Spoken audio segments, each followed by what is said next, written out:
అందుకనే యేసయ్య ఒక మాట అంటాడు, నేను మిమ్మల్ని క్షమించిన ప్రకారం మీరును ఒకరిని ఒకరు ఓ మాటను మిమ్మల్ని అడుగుతా, యథార్థంగా చెప్పండి, నా వైపు చూసి చెప్పండి.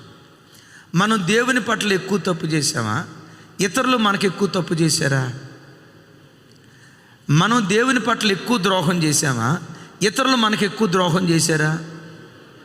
అన్నయ్య నేనే దేవునికి ఎక్కువ ద్రోహం చేశాను అన్నయ్య, నేను దేవుని దగ్గర చాలా అపనమ్మకస్తురాలు అన్నయ్య, మనుషులు నాకు చేసిన నష్టం కంటే నేనే దేవునికి చాలా నష్టం కలుగు చేశాను, దేవునికి చాలా దుఃఖం కలుగు చేశాను, ఆ వ్యక్తి నేనేనన్నయ్య అనేవాళ్ళు ఎవరైనా ఉంటే యథార్థంగా చేతులు పైకి ఎత్తండి.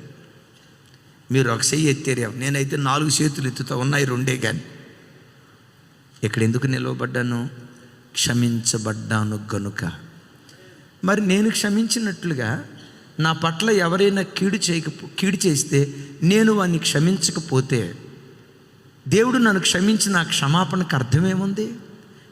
నన్ను ఎందుకు క్షమించాడో తెలుసా? నీ పట్ల ఎంత ద్రోహం చేసిన వ్యక్తినైనా నీ ప్రభు నిన్ను క్షమించినట్లుగా ప్రతి వారిని క్షమించుకుంటూ వెళ్దాం గాక.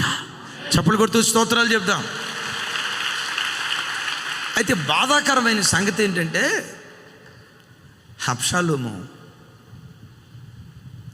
ఆ తండ్రి క్షమాపణను దుర్వినియోగం చేసుకున్నాడు.